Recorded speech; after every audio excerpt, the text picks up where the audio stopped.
भाग 1 में अमित जादुई नगरी में पहुंच गया था। अब अमित ने देखा कि जिस पेड़ के नीचे खड़ा था वही पेड़ बोल रहा था। अमित डर गया। डरो मत बेटा, अगर तुम मेरा ये काम कर दोगे तो मैं तुम्हें आगे का रास्ता बता दूंगा। अमित ने डरते डरते उस पेड़ की शाख सीधी कर दी और सामने बेहद सुंदर सोने की सड़क दिखाई दी। घबराओ मत बेटा, मैंने ये सोने की सड़क सिर्फ तुम्हारे लिए बनाई है। लेकिन ये कौन सी जगह है? कुछ देर बाद तुम्हें पता लग जाएगा। जिस रास्ते से तुम यहाँ पर आए हो वह रास्ता सिर्फ शाही लोगों के लिए खुलता है।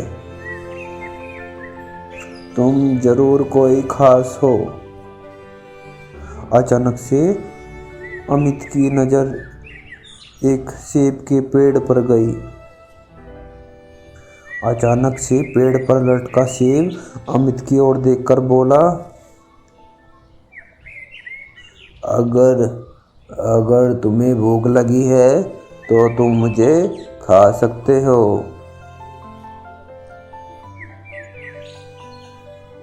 अरे भाई, मैं कहाँ आ गया हूँ? यह तो लगता है कोई जादू की नगरी है। मैं जहाँ पर रहता हूँ वहाँ पर बोलने वाले फल नहीं होते हैं।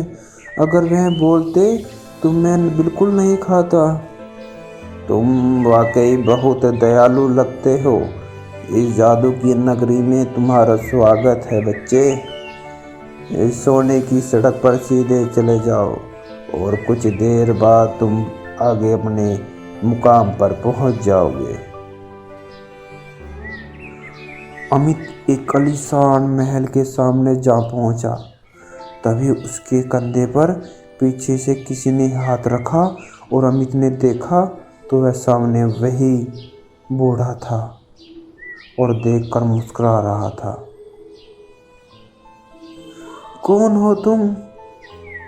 यह कौन सी जगह है? अचानक बूढ़ा राजकुमार में तब्दील हो गया। राजकुमार कहता है, ये सारा का सारा राज्य मेरा है। तुम पृथ्वी पर नहीं बल्कि दूसरी एक जादुई नगरी में हो। तुम कुछ समझे? रामगढ़ गांव की नदी के बीचों बीच एक दूसरी दुनिया का रास्ता खुलता है। मैं तुम्हें बहुत दिनों से बैठा हुआ उदास देख रहा था।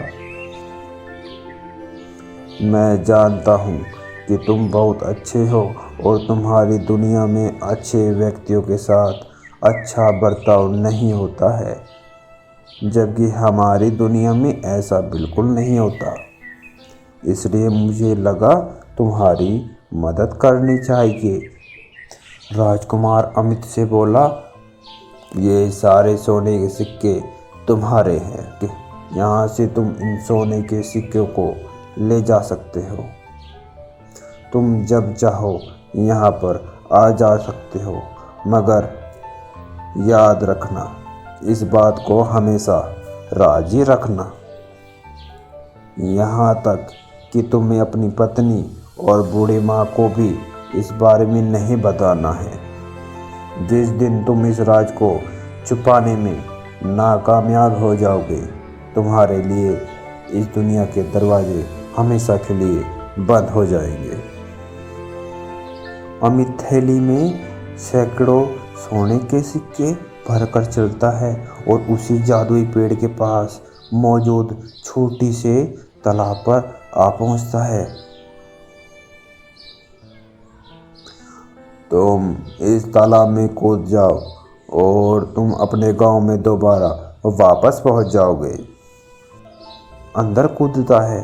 अमित जैसे ही उस तालाब के अंदर कूदा और उसने दोबारा खुद को उस नदी के बीच में पाया। अमित उसी दिन बहुत सारा सोना शहर में बेच आया देखते ही देखते अमित रामगढ़ का सबसे बड़ा सेठ बन गया।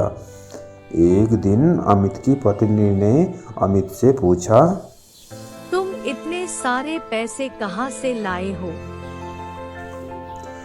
तुम्हें कितनी बार कहा है, इस बारे में मैं तुम्हें नहीं बता सकता।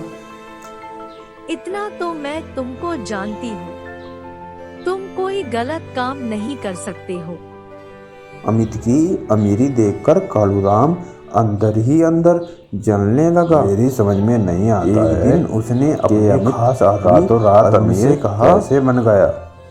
मैं सोच रहा था इसके मकान और उसके नाव पर कब्जा कर लूंगा, लेकिन इसने तो मेरे सारे पैसे ही लौटा दिए। मालिक, सिर्फ आपके ही नहीं, उसने तो सारे गांव वालों के पैसे ही लौटा दिए। आज गांव में सबसे आलीशान हवेली उसकी ही बनी हुई है, और तो और रामगढ़ गांव में सारे नाव का मालिक अमित ही है। हाँ, मुझे पता है, और वो बहुत कम पैसे लेता है, और गांव के लोगों को वो मुफ्त ही नाव में बैठाने का काम करता है। मेरा धंधा चौपट हो गया, दाल में कुछ तो काला है। जाओ, जाकर पता करो आखिर माजरा क्या है। मालिक, कुछ दिनों पहले मैं अमित का चुपके से उसका पीछा कर रहा था। अचानक मैंने देखा कि वह बीच नदी में कूद गया, और कुछ घंटों के बाद वह वापस लौट आया, और हाथ में एक थैला सोने से भरा चमक रहा था। बेवकूफ आदमी, तूने मुझे पहले क्यों नहीं बताया? इसका मतलब है नदी के बीचों बीच जरूर कोई सोने की सुरंग है जो उसके हाथ लग गई है। चलो अभी चलकर पता करते हैं। हम दोनों साथ साथ सोने की सुरंग में पहुंच जाते हैं और सारा का सारा सोना आज ही निकाल लेते हैं। आपने तो मेरे मुंह की ही बात छीन ली मालिक। यह कहकर दोनों नदी में कूद गए, और पानी की लहर आई। अरुण और कालूराम दोनों ही उस नदी में डूब गए। अमित ने आज तक उस रहस्य कहानी के बारे में किसी को नहीं बताया है।